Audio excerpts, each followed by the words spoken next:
सबसे पहली बात प्रधानमंत्री के इजराइल दौरे की कर रहे हैं। शलोम बोलकर प्रधानमंत्री ने अपने पूरा जो संबोधन था उसकी शुरुआत की जब वो भारतीय समुदाय को संबोधित कर रहे थे। शलोम का मतलब होता है सलाम। पीएम मोदी ने कल रात इजराइल में भारतीय समुदाय का भी दिल जीत लिया। करीब घंटे भर के भाषण में उन्होंने कई बड़े ऐलान किए। इनमें सबसे बड़ा ऐलान दोनों देशों के बीच सीधी विमान सेवा शुरू करने का था। इसके अलावा इजरायली सेना में काम करने वाले भारतीय समुदाय के लोगों को ओसीआई कार्ड देने का भी प्रधानमंत्री मोदी ने ऐलान किया है। The welcome of the Prime Minister of India, Shri Narendra Modi ji,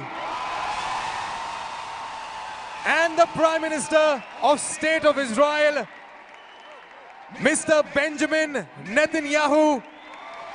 Please give a huge round of applause for both these leaders.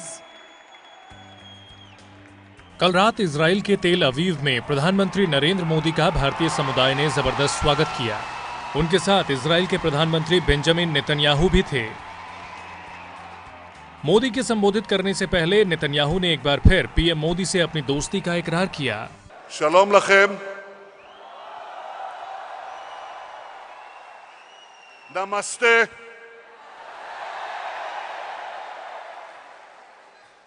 शलोम लखा ידידי ראש ממשלת הודו נרנדרה מודי,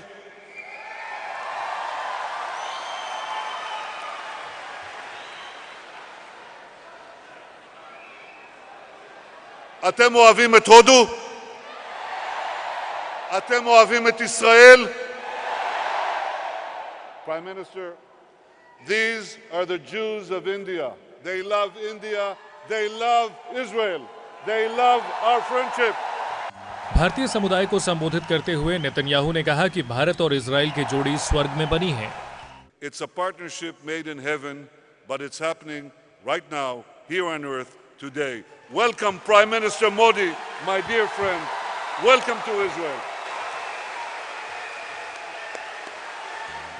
जैसे ही पीएम मोदी बोलने आए, भारतीय समुदाय के लोगों ने उनका जोरदार तालियों से स्वागत किया। Israel, Shalom Aleichem.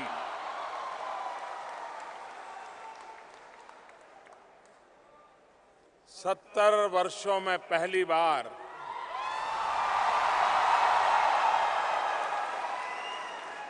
किसी भारतीय प्रधानमंत्री का आना ये अपने आप में एक खुशी का भी अवसर है और कुछ सवालिया निशान भी है।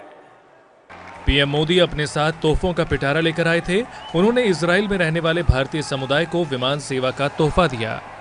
उन्होंने मुंबई दिल्ली से सीधे तेल अवीव के लिए जल्द ही विमान सेवा शुरू करने का ऐलान किया। फिलहाल भारत से कोई भी विमान सेवा सीधे इजराइल नहीं जाती है। अब दिल्ली मुंबई तेल अवीव, दिल्ली मुंबई तेल अवीव विमान सेवा शुरू कर दी जाएगी।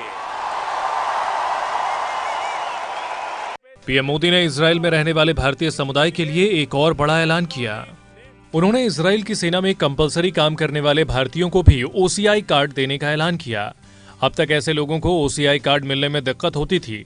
ओसीआई कार्ड यानी ओवरसीज सिटीजन ऑफ इंडिया भारतीय मूल के उन लोगों को दिया जाता है जिन्होंने दूसरे देशों की नागरिकता ले रखी है।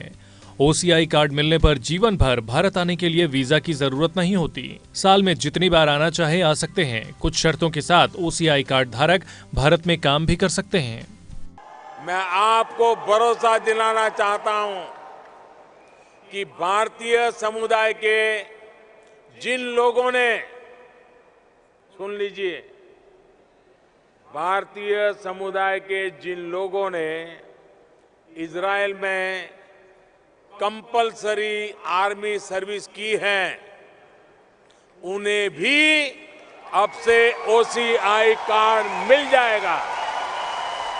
यही नहीं, पीएम मोदी ने इजराइल में भारतीय समुदाय के लिए एक और ऐलान किया। पीएम मोदी ने इजराइल में इंडियन कल्चरल सेंटर खोलने का ऐलान किया। भारत आपके दिलों में बसा है, इंडियन कल्चरल सेंटर आपको सदैव आपकी भारतीय संस्कृति से जोड़ करके रखेगा। प्रधानमंत्री नरेंद्र मोदी के 3 दिन के इजराइल दौरे का आज आखिरी दिन है। यहां से आज शाम वो जर्मनी में G20 समिट में हिस्सा लेने जाएंगे। ये है ABP न्यूज़, आपको रखे आगे।